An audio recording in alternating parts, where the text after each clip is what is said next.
And welcome to Reliving My name is Noel Fogelman. My guest this week is Jonathan Segel. Jonathan's best known for his work with the band Camper Van Beethoven. Segel joined the indie rock group in 1984 while he was in college at Santa Cruz. We discussed their signature song, Take the Skinheads Bowling. Jonathan was fired from the band in 1989. They broke up soon afterwards. During that time away from the band, he was involved in a ton of other musical projects. He rejoined the band about a decade later after they reformed, and they did a re-recording of Fleetwood Mac's double album Tusk. And Tusk was the album that followed Rumors, so it had to be something different, and it really was. Jonathan talks about the reasoning for the re-recording of Tusk, and if you ever heard any feedback from Fleetwood Mac. Jonathan and his family moved to Sweden about a decade ago. He talks about the reasoning for the move, and his latest album, Puzzle World, comes out in June, and we discuss his latest single, World Still Burns, the inspiration for it, because it's pretty relevant what's going on in the world these days. Really enjoy my conversation with Jonathan, and I hope you do as well. Jonathan, thank you so much for joining me today. I really appreciate it. Absolutely. Glad to be here. Yeah, so I just want to talk about your latest song first, because it's pretty relevant with what's going on in the world today. A world still burns. Seriously. Yeah. So what made you decide to write a song like that? And are you kind of surprised that it's as relevant now?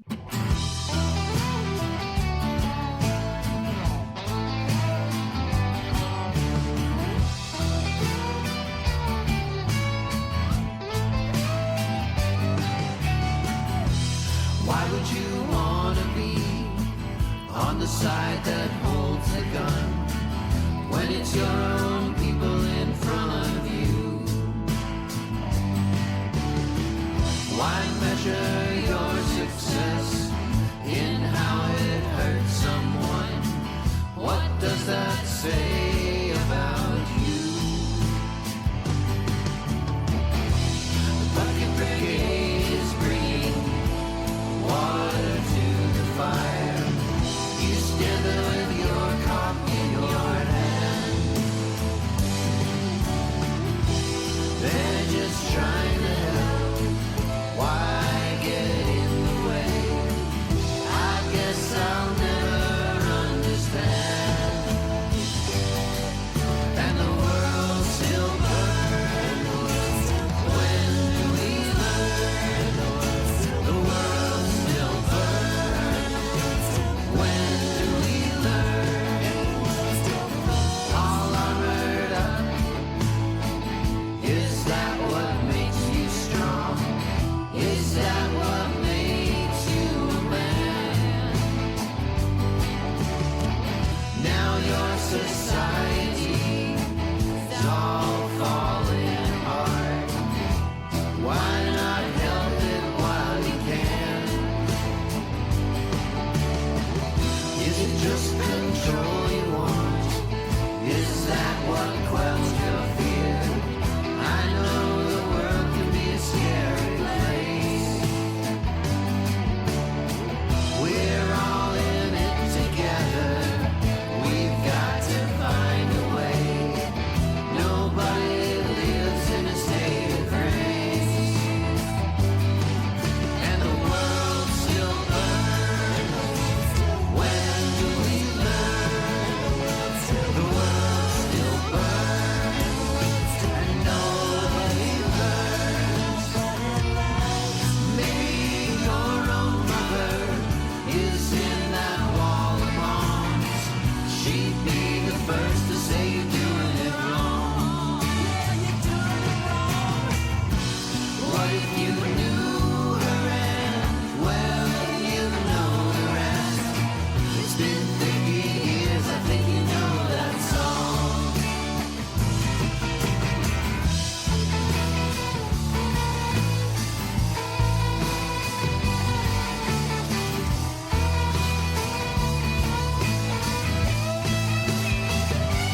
extremely hot, that fire goes where it will.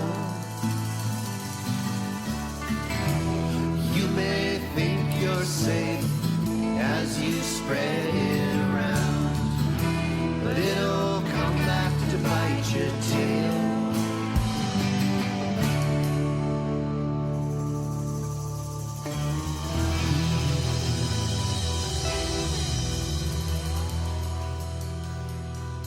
Originally, when I wrote that song was a couple years ago, when that crap was happening in Portland, where there were all those people protesting at the federal building, and Right. the, what do you call them, like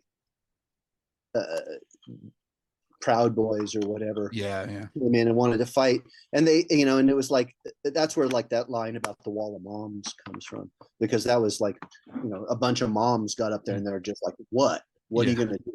It's like, so yeah, it's like I wrote that when that was happening, because it was really upsetting. I mean, there's so many upsetting things happening in the States. Yeah. It's just so intense. So it took me a while to get it, recorded with the band and everything, and then it was like I was just finishing this whole record, going back and forth with the guy that was mastering it. So it was just finished, and I was like, oh man, I got to get this song out immediately. Yeah. So it's sort of like made me have to release the record really soon also. Right. Yeah. Yeah. So when you said you recorded it with a band, is it like difficult to track down musicians to record? Do you have kind of like the same musicians that you kind of go to? I play with this guy, Matthias Olsen, who plays drums. He runs a studio here that I work at an awful lot. Right. And I play with him all the time. Every week I play with him in this one band called Obygden, which is a word in Swedish that means sort of like undeveloped land or something. And we improvise every Thursday morning. And I'm putting it out on like a little Patreon podcast. It's like every week you get new music on Friday. It's pretty cool. Yeah. But I play with him a lot, and so he plays drums on like almost everything that I've done lately. Right. And Victor played bass actually from afar. Oh, good. Okay. On that song. Yeah. Right. Is it also, I mean, it's good and bad now, the technology that you can just I know. stuff, at a whim, but it kind of, unless you're a really dedicated fan of you or, the band, kind of, gets lost in the shuffle, I feel sometimes with absolutely. Out. I think so too. It's like putting out a record these days is like, who knows if anybody will ever see it, or who knows if anything, it's such a crapshoot. It used to be that, like David always says, that like having a quote hit song, as much as a hit song as Skinheads Bowling ever was, right, is a black swan, as they say. It's like it's a fluke entirely that something like that happens. Yeah. But now it's like, technology has made, they were saying the internet will level the playing field for artists. Sure did. It's like a flat field forever. It's like the vista is infinite. Yeah. And if you want to find something, you have to trudge and trudge and trudge across and try and find these little tiny hillocks or whatever. Yeah. I mean, yeah, like the good thing is like anyone can put out a song. The bad thing is anyone can put out a song. Exactly. Yeah. Exactly. Yeah. Yeah. And now it's like not even anyone. It's like any machine. Yeah. Song. Spotify is like uploading. I have so many songs that are like fakes of other bands. Like, did you hear that thing about King Gizzard and the Wizard Lizard? No. King and the Gizzard Lizard. No. Oh, they're a very pretty famous, indie band from Australia. Really good, lot of records out. They have a lot of different things that they've been doing. They're a great band, and they decided that they would not have their music on Spotify, and then Spotify the following week had bands that were like fake versions of their stuff. Wow. Yeah, called like King Lizard or something. Yeah. It's so dangerous and so like immoral, because like even like on Facebook you'll see like all these like celebrities who are quote unquote passed away, and they're totally fine, or like bands get back together, or they're making a sequel to a movie, and a lot of people just believe it, and it's like it's just really really scary now, Yeah. how anything could just, go on. It's like the wild, wild west on Yeah, social media absolutely. And and the internet. it's especially dangerous politically, I think, Oh, like without AI, question. Yeah. manipulate what you see and hear. Yeah. And sadly, with this administration, sometimes it's not just AI. I know. Yeah. It's like I insist that this is the truth. Yeah, Okay. exactly. You say it, so it's got to be true, right? Yeah. So have you like kind of fiddled around with AI, speaking of that, in the music or anything? Not really. I've tried some of the large language models um, to help me write. I do code music also, like in Okay. SuperCoder. I do this electronic music stuff, and it's tedious. I mean, coding is tedious, right? Yeah. So it's like, oh, here I want to make a GUI for this Right. synthesizer that I'm working on or whatever. And every time I fucking ask those AIs, their code throws errors, and then I'm like, oh, it's here's the error that this Mhm. is throwing, and then they produce something that is not fixing that error, but doing a whole different way of making a new error. Right. So I've just given up on trying to deal with that stuff. Yeah. Until they actually correct it and end up taking over the world, right? Yeah, right, exactly. Yeah. Yeah. So you mentioned like electronic music, and you've done a ton of that, as well as like Yeah. classical. I love all of it. Reality plus condiments. Oh, Love nice. Oh, cool. love Yeah. that. Yeah, no, it's fun. So what makes you decide like one day I want to do electronic record opposed to doing a classical? God, I don't know. I guess it just depends on what I feel, like what I'm feeling during that period of time, because it usually goes in like longer cycles, like 6 or 8 months or something Right. of working on something. Um, and it's like sometimes I'll get a job or something working doing some music for a dance company, and so then I'll sort of like go into this weird world and have all this sort of extra stuff that once that job is done, I'll be like, I wanted to explore this other, these other sounds that I had, Yeah. sort of thing. Right. So opposed Also, to like I'm slow about writing songs these days. okay. It Right. takes me it like I'm so uh, weirdly meticulous about it that it takes like probably, I don't know, 2 or 3 years to complete a recording of a song Oh for wow. me Okay. nowadays. Yeah. As opposed to like, a lyrical song where maybe you can just write down a couple lyrics that pop into your head, or, the Right. notes app on your phone. When it's an instrumental piece and you kind of have like all of a sudden an idea comes in your head, like Right. how do you like record it? Do you actually just in your phone just, I sing do it that. part? I do voice memos. Like Okay. a lot of times when I'm walking my dog in the forest, I'm like humming things to myself, and then Right. I'm like, oh shit, this is a good idea. So I have to like get out the phone and do it. But I sometimes I think, like when I'm playing guitar and I come up with a good thing, I'm think, if I remember this, then it's good enough, to use in Right. a song. Yeah. If I don't remember it, it wasn't Sure. meant to Yeah. be, That's good. See, I can never do that because I have the worst short-term memory. So Oh, it would be the worst. Something happened 40 years ago. I remember it like clear as yeah, day, but yeah, where I parked my car or what am I supposed to do today? yeah. Can't I hear remember you. anything like that. I Yeah. hear you. Yeah. So going back to like worlds, still burns for a sec. And you're in Sweden now, and Yeah. you kind of just see the shit show, what's going on in the States. Like, what are your thoughts about all of It's that now? it's insane. I can't believe it. I mean, it's like I it's hard to sum up like all of my thinking on it. It's I've been back to the States like every year for the last couple of years. Right. But I didn't come back to the States for like several years during the pandemic. And I felt really alienated because it's like I grew up in Northern California, in the Right. town called Davis, and Okay. I really feel like that sort of Northern California, San Francisco area, Marin County, Sonoma Yeah. County culture is where I'm from. Right. And the people that I know and that I talk to, who are like old friends of mine, we have references, that we can come back to and do that sort of stuff. And so it's like I really love that idea of what American culture in America was, for a long period of time. And it's like I feel like I'm losing it now. I mean, living here, I feel like I'm very alienated. I don't Right. really fit in with Swedish culture Okay. super well. I mean, it's I can speak the language, but it's, you know, it's like Yeah. they have a whole different sort of way of approaching, Yeah. you know, music, arts, whatever, you know. Yeah. So yeah, what for- made you move to Sweden? Well, geez, that's sort of a horror story, but I mean, I met this woman in 1998, and when I was touring with Sparkle Horse. Okay.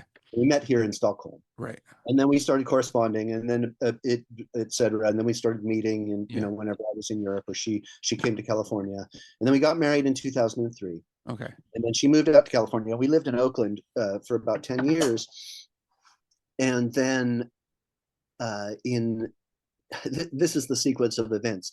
In 2008, there was that horrible bank,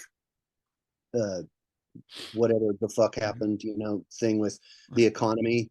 Oh yeah, the housing crashed. crisis and everything. Yeah. And so I had been teaching at College of Marin. I've been teaching music theory and electronic music, and then working at a bookstore in San Francisco for a couple of days a week, and it was great. I really liked that combo of things, you know, used bookstore, music teaching a few days a week, you know, that sort of thing, and it was great. And then come that financial crisis, they let go of all the people that were teaching that weren't full-time tenured, you know, faculty. Yeah. So then I was like, oh shit, I got to get a new job. So when I found out, actually, I was here in Sweden. We were visiting her family, and then I hit up some people that I knew that worked at Pandora, and I ended up getting a job at Pandora. Okay. And that was okay, except that despite my musical background, I had hardly anything to do with the music, and I was mostly doing like tech and listener support and stuff like that. And so that was annoying. But one of the things that was my job there was fielding listeners' letters. And I started getting letters from people saying, hey, man, you know, I'm getting advertisements for like homophobic hate groups or things like that. And so I'd start bringing these things up in meetings. And right about that time, the company went public, as it had their IPO. Right. So I hadn't been there long enough to like really, you know, reap in the stocks or anything like that. But at the time, things changed. And then they were like, oh, well, you know, you're going to have to sort of make some decisions about how you want to deal with that. And then as I sort of pushed some things like that, like, you know, we're geo-tracking people without their knowledge to serve ads that are local, you know, and they're like, yeah, you're fired. So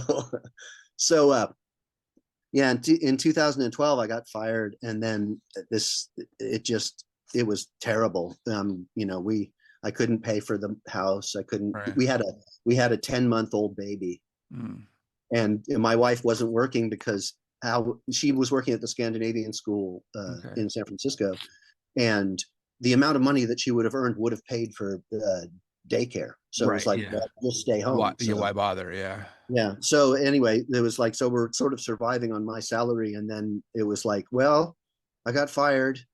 We have about, you know, 2 months of, you know, of money to live. And then the bank had bought our mortgage from Countrywide. Okay. So it was like Bank of America buying it from Countrywide. So they're just like, no, you just have to give us the house because you can't pay for it. Yeah. So we lost everything.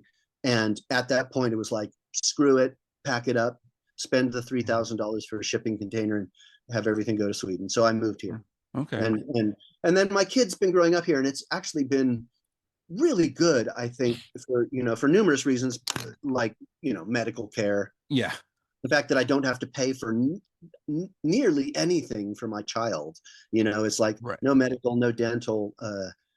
She gets fed at school. You know, I don't have to pack her off with a lunch, that sort of stuff. It's like, it's quite incredible. So, and she's getting a pretty good, you know, education, but, you know, it's weird. We live in a city, and it's a rich city, and we're not rich. So it's like, we're a little, you know, on the edge, sort of. Yeah. Yeah, no, it's tough to have a kid, and Yeah. Oh, it's very expensive, but I mean, I wish I know. in I this know. I know. country, And now she's yeah, a teenager, and so now it's like everything is all about clothes of and course, yeah, weird obsessions with like, whatever this, that, or the other thing, uh, animated series or, something like that. So it's yeah, like I got to keep coming up with ways to buy presents and things like that for yeah. this child that I Oh love. yeah, I know all too well. Yeah, Yeah. yeah. Has she expressed any like musical interest? Yeah. It's funny. I play, sometimes I play with like there's another American guy that lives in our area, Right. and so sometimes I play bass for him when he's singing songs. And she saw me doing that at like a farmer's market sort of thing down by the mill. It's Right. like down there where they're grinding up the wheat, and um and then we came home and she's like, I think I want to play the bass.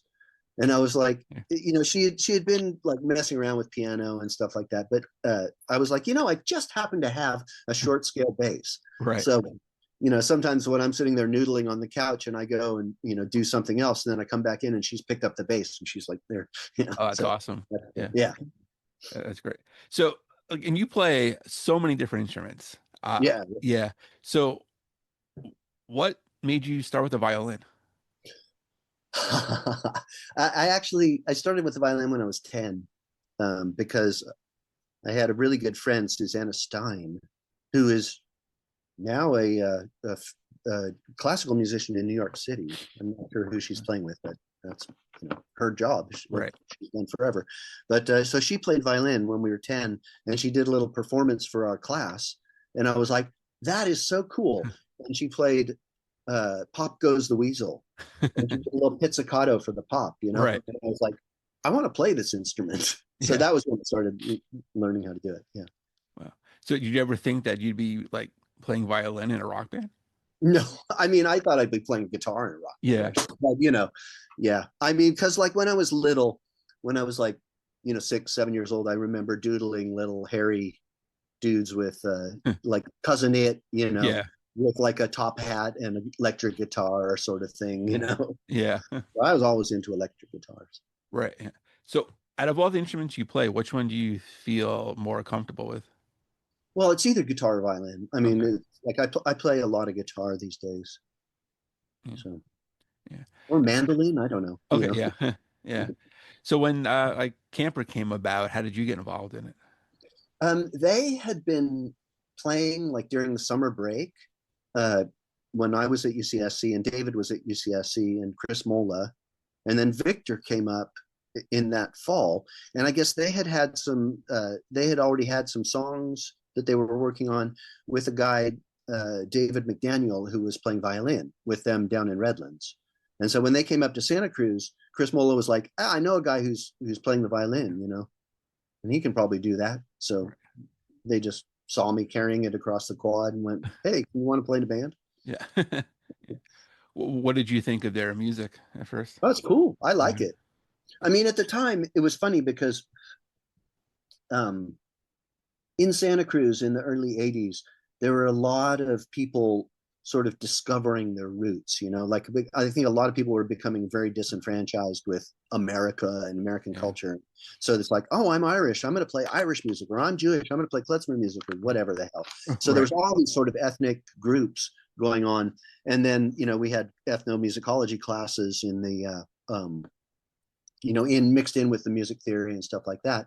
So when these guys wanted to do these like sort of Eastern European melody stuff over ska, I was just like, oh yeah, this is great. We can just like mesh things together. And the other thing that was really cool, I thought, and I still think, is that it wasn't ever trying to be accurately representing any sort of people's music. Okay. It was more like 60s TV where it's like, here's I Dream of Jeannie and they got an Indian guy playing a sitar, Right. Yeah. And it's like, yeah, that's Indian music, right? Yeah. So it's more like that sort of take on things. Right. What was like the reaction that you were getting when you guys started performing like early on? Well, Initially in Santa Cruz, I think it was pretty cool. It was great. People were like, "Oh, that's weird and cool." That Yeah.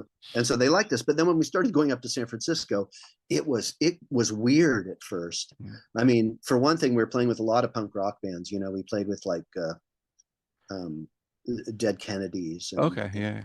people like that. And then in Southern California with like the Minutemen and Okay. and so a lot of the audience were like, what the hell? Right. What is this? But then David is obviously very quick, and so he was able to like get hecklers, and it's like loop them around his little finger really easily. Right. Yeah. So we all kind of got into that sort of thing. But yeah, we got a lot of, it was a lot of weird looks and a lot of like, sort of snide comments for like the first probably couple of years. Okay. And then I think people started like accepting it, Yeah. Yeah. What were you listening to at the time? In that period of time in the early 80s. Yeah. One of the things before I went to university, I was listening to a lot of, normal rock music. My high school band played Hendrix and Stones covers and whatever. And then right about my last year and a half of high school in Davis, these guys basically took over the college radio station. And it was people like Steve Wynn, from Dream Syndicate and Russ Holman and people like that, and people from like Thin White Rope and Game Theory and all these bands started playing stuff on the radio station there that was like coming from England, Young Marble Giants and other Rough Trade things. And so I started really changing what I was listening to about that time. And then when I moved to Santa Cruz to study music, at the university there, I realized that I had to sort of catch up on Western art music. So I didn't listen to rock music very much for about the first 2 years that I was there. I listened to all, classical music and old music, Baroque music, whatever, medieval music, all these kinds of things. And then when Camper started playing, I started listening to more of what was coming out of the indie world at that point, because I was unaware of like REM.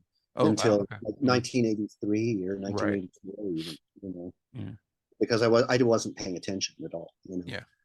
And so then I started like hearing that stuff and was like, oh wow, I love this stuff, REM and Dump Truck and Big Dipper and all these awesome bands, that we ended up playing with so many good bands like the Reavers and Zeitgeist and all these bands like that. And I was just like, oh my gosh, there's so much good music coming out now. Yeah. Did everyone kind of bring like their own musical like taste to the band? Did everyone have the same, or was it different? No, everybody had completely different taste, and that was really great. Like Chris Mola was turning me on to like prog stuff that I had never heard of. Like he turned me on to Art Bears and Henry Cow. Okay. That I had never heard of at the time. So that was like probably 1982 or something like that, 1983. And then when Victor showed up, well, for one thing, when Victor showed up, he looked like a skinhead. He was wearing like a, white tank top and big boots and, and then he had been listening to a lot of really intense music that I had never heard of, that he started playing for me. People like the Virgin Prunes, the Fall, SPK, Throbbing Gristle, things like that, really intense, heavy stuff that I had no idea of at the time. So it was like really a massive turn on. I just got turned on to so much music by that. And of course, David comes to the band from his background with his dad having listened to all these country songs his whole life, and so he has like a real strong country background. He knew a lot of this stuff. So that was great. My experience with like country music was just folk music, because I had never really, gotten into it. Yeah. And in Davis, when I was growing up, one of my good friends who I played in a band with in high school, his parents hosted the Davis Pickers and Singers. So, it's like folk music night where like Bodie Wagner or Utah Phillips or someone would come up and play some songs, and then everybody would get to jam with them, So I played with some of that stuff, but I had never, really explored like 50s country music or that sort of thing. Yeah. What did you think of David's like songwriting? ability at first? Uh, at first, I mean, no, I thought the stuff was great. I thought the lyrics were really, really funny. Yeah. But the thing is, like over the course of Camper Van Beethoven in the 80s, he became such a good songwriter. I mean, by the time, well, I got kicked out of the band when Key Lime Pie was happening. Right. Yeah. But nonetheless, when I first heard that record, I was like, oh shit, these are the best songs he has ever written. They're so Yeah. good, man. Yeah. Yeah. And Well, it's like, and it's like I go up and down on some of the Cracker stuff because some of it's like, yeah, whatever. I understand why you made this song, but it's yeah. like not my thing. But Right. like other songs, are just so like poignant and beautiful. It's incredible. Yeah. I mean, you mentioned, obviously getting kicked out, so I'll bring it up now. What was like the reasoning, for your departure? Well, there's a lot. I mean, there's a lot of reasons. Well, I mean, I ascribe most of it to the fact that we were all about 25 years old and we're like, sassy young men and Right. full of shit. So we're just like egotists or whatever. But I'm sure we were pretty horrible people. But we had started, we had started working with Virgin Records, Okay. and I was really interested in trying to figure out how to do my own thing as well. And I was having a lot of problems with Dennis Herring, the producer of Our Beloved Revolutionary Sweetheart and Key Lime Pie. I had a lot of problems with him as a producer. I felt like he was sort of an engineer, really, Right. and didn't really have many of his own ideas about how to produce records and was sort of gleaning them from other people's productions. And I was like, that's not really what we, should have, really. Right. So as a result, I was sort of on the outside of like the inner circle, which would be like the producer and David and the record company. And so then David, I think, had just had enough, I think, of that sort of stuff. And so he was like, we're not going to work with you anymore. And the other guys were like, we sort of want to keep our job. So Right. Yeah. Yeah. So how long did it take for you to actually talk to David again or the band members? Oh man. Well, it took me the band. So that happened in early 1989, I guess. And then Key Lime Pie came out that year. And then the following year in 1990, they broke up. Right. In Sweden, oddly. Oh, wow. Like Yeah. somewhere Right. near me. And a tangent to that is at one of the clubs that I've played at here called Debaser. I saw a poster, like they had a wall full of rock posters, and one of the posters was for a show of Camper Van Beethoven that never happened Oh, wow. because it was after they broke up. Broke up.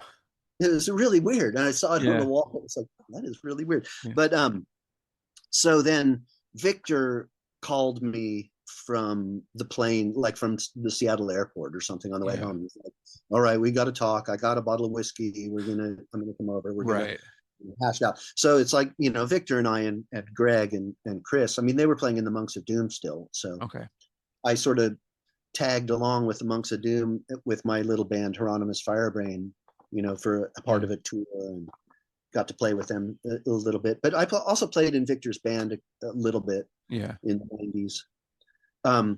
But later in the 90s, actually, there's another story that happens in here, which is that I was playing with this band called Dieselhead in the mid-90s, and I was a bartender in San Francisco, so we were all really drunk all the time.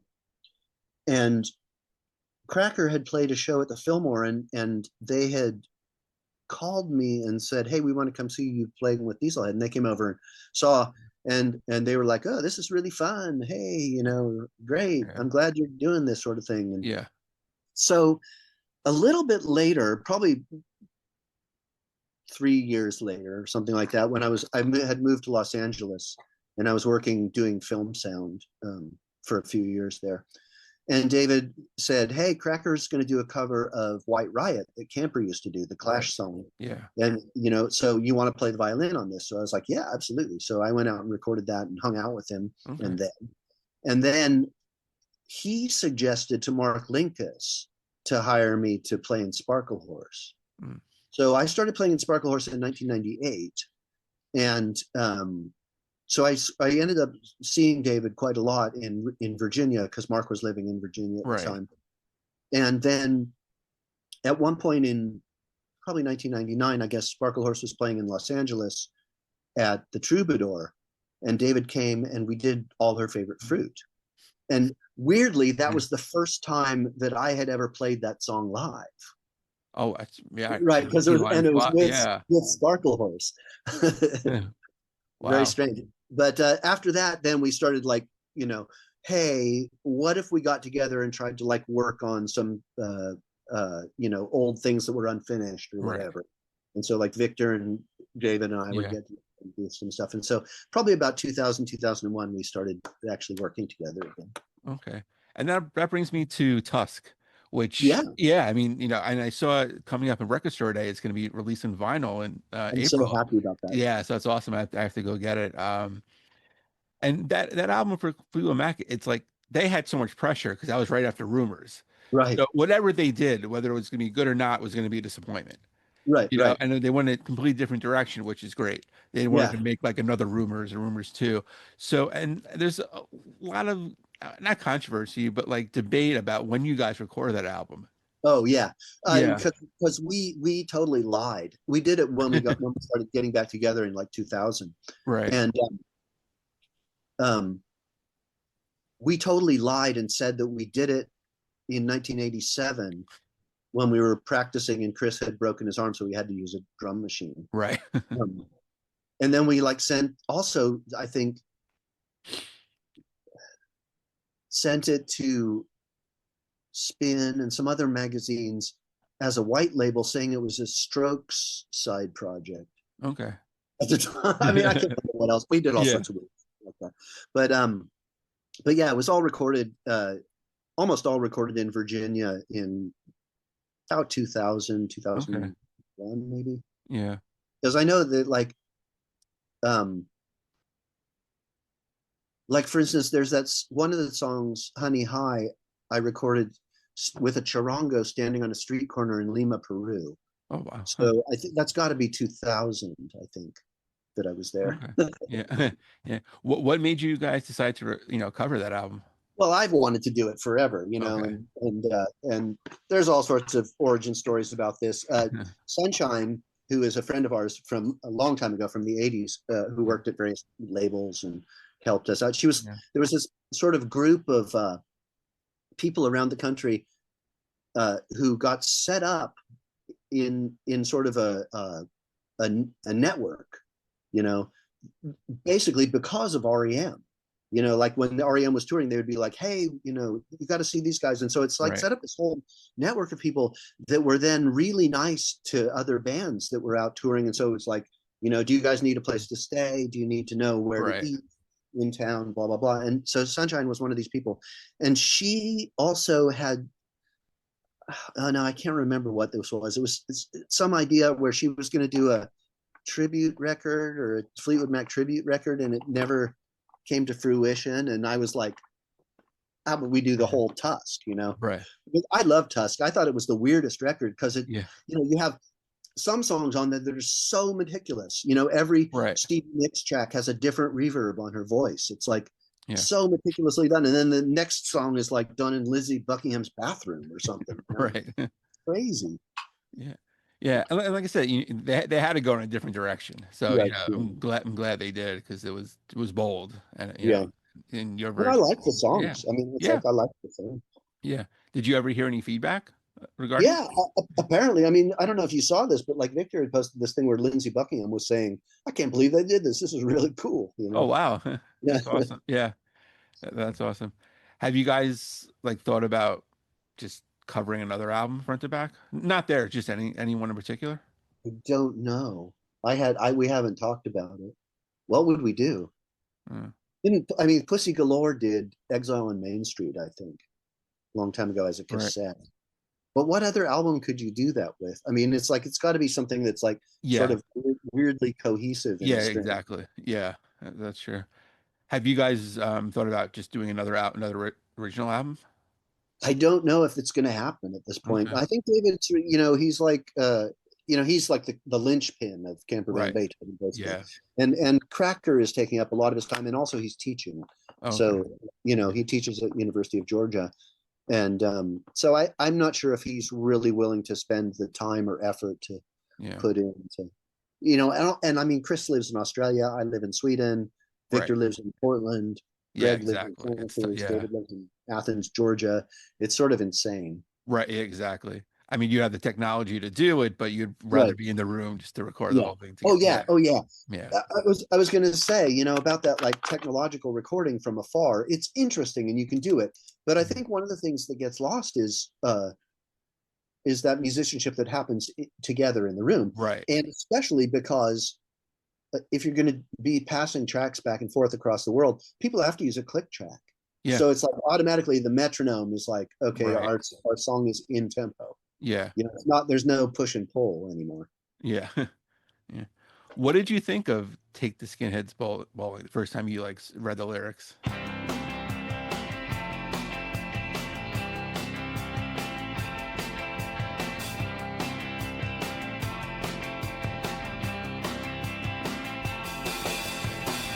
Every day I get up and pray to John, and he increases the number of clocks by exactly one. Everybody's coming home for lunch these days. Last night there were skinheads on my lawn. Take the skinheads bowling, take them bowling. Take the skinheads bowling, take them bowling. Some people say that bowling alleys got big lanes. Got big lanes, got big lanes. Some people say that bowling alleys all look the same. Look the same, look the same. There's not a line that goes here that rhymes with anything. Anything, anything. Had a dream last night, but I forget what it was. What it was, what it was. Take the skinheads bowling, take them bowling. Take the skinheads bowling, take them bowling. Had a dream last night about you, my friend. Had a dream I wanted to sleep next to plastic. Had a dream I wanted to lick your knees. Had a dream it was about nothing. Take the skinheads bowling, take them bowling. Take the skinheads bowling, take them bowling. Take the skinheads bowling, take them bowling. Take the skinheads bowling, take them bowling. I thought it was funny. I mean, I thought it was, it's like a song where every line tries to destroy the meaning of the line before, in a Right. way. It's Dada, really. Oh yeah. Yeah. Out of all the songs you guys have, which one is your favorite to perform? To perform, well, I mean, All Her Favorite Food is definitely Yeah. one of my favorites to perform. What else? I like Lassie is really fun to Okay. play. Yeah. I don't know. There's a lot. Yeah. One of these days. One of these days. I love that song. I'm so it- glad it- you mentioned that.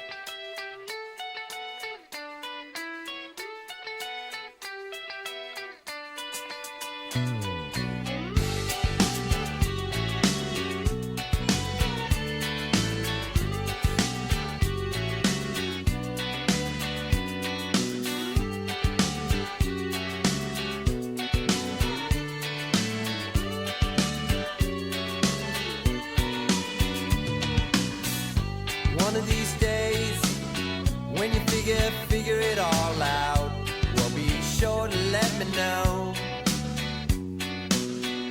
Well, I'll be waiting right here. Come and whisper in my ear what it is I wanna know.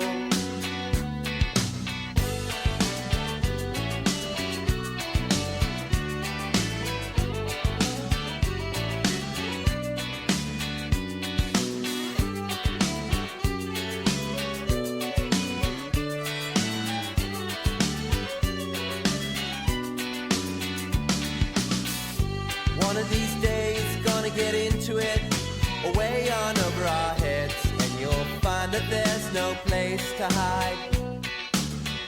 But if you fight and if you fail, don't fall back into yourself. You can fall back on me.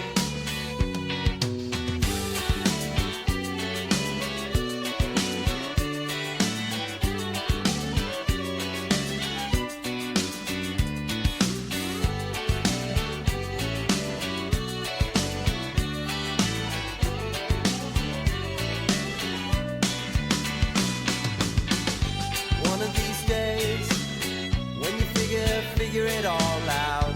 Put your lips against my ear. Tell me it all, or tell me just a little bit. You know it's what I wanna hear. One of these days, when you figure it all out, well, be sure to let me know. Well, I'll be waiting right here. Come and whisper in my ear what it is I wanna know. One of these days, when you figure it all out, put your lips against my ear. Tell me it all, tell me just a little bit. You know it's what I wanna hear.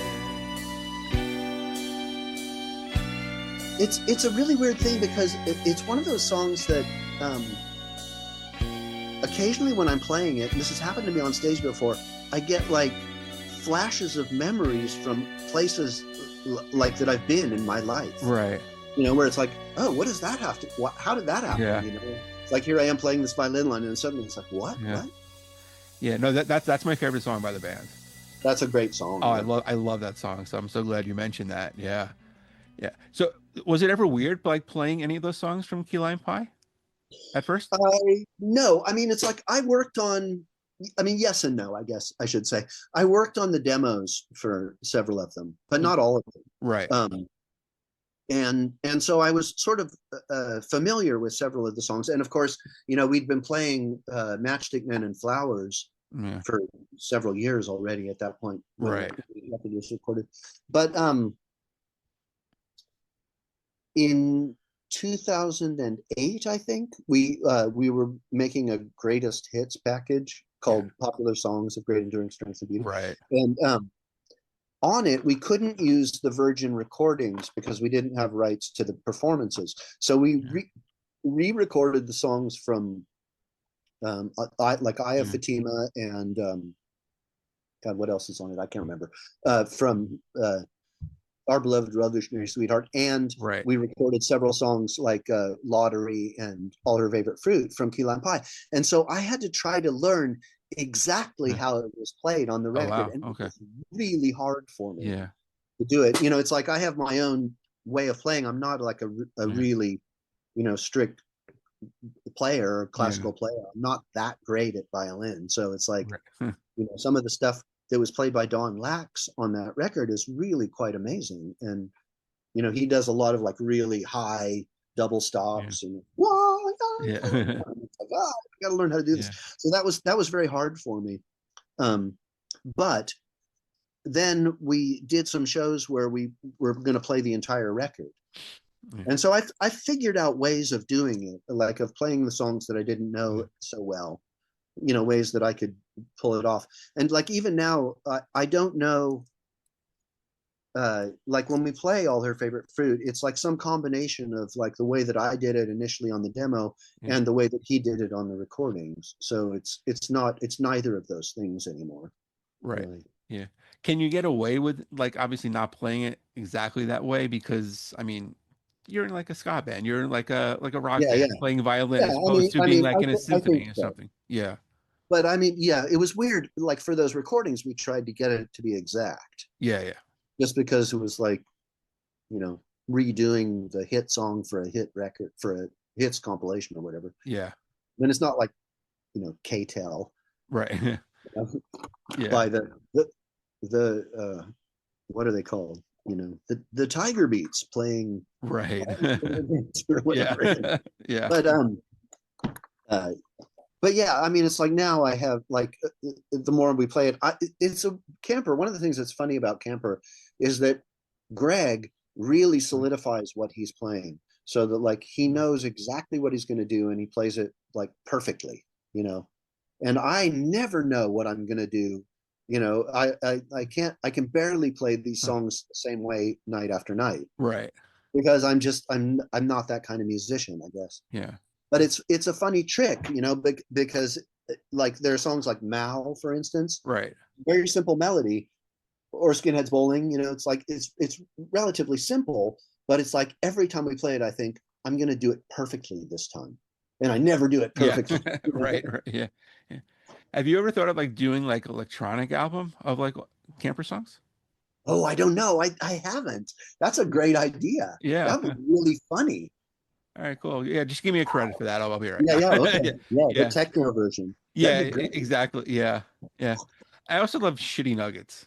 Yeah. Yeah, it's fantastic. And like the song titles too are great. So how do you come up with some of these?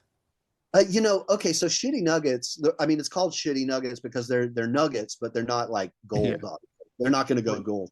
But Yeah, right. all those songs were like half songs that happened during the pandemic. And it's like Yeah. I'd write maybe a verse and a chorus. And that's about all there is to a lot of them. Yeah. You know, it's Yeah. like there's no bridge in any of those songs. Right. Yeah.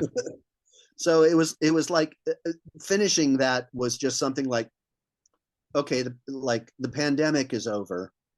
So I got to get rid of all this stuff so I can Yeah. move on. Right. You know, so that was why I finished all those songs. But Yeah. it ended up being a lot of stuff. It's like a 90-minute cassette. Yeah, no, it's really good. Yeah. Enjoyed it. Yeah. It cracked me up. So it's but do you remember where you were the first time you heard one of your songs on the radio? In a car. Uh, I can't remember exactly. I remember hearing some songs, like just getting into a car and then turning on the radio and hearing like Camper, and it's like, Yeah. oh, that's weird. Right. Yeah.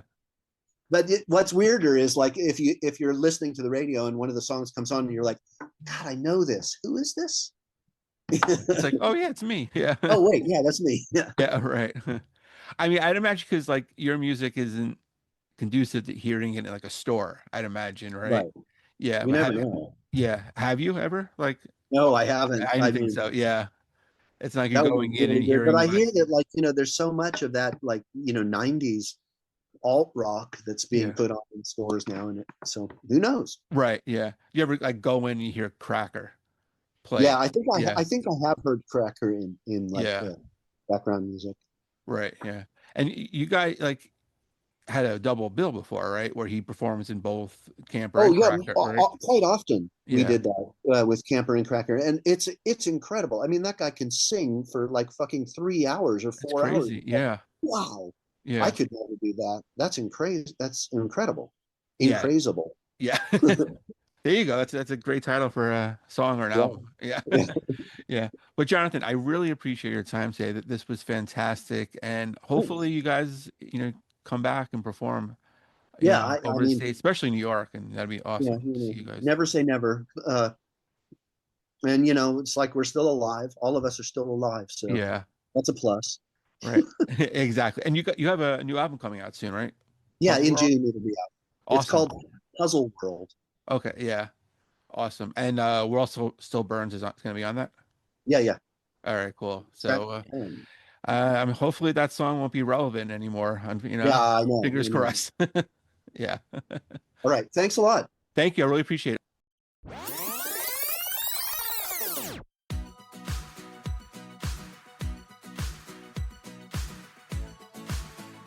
And a special thanks to Jonathan for joining me today. Go check out all his music. A lot of it is on Apple Music. Very, very talented musician.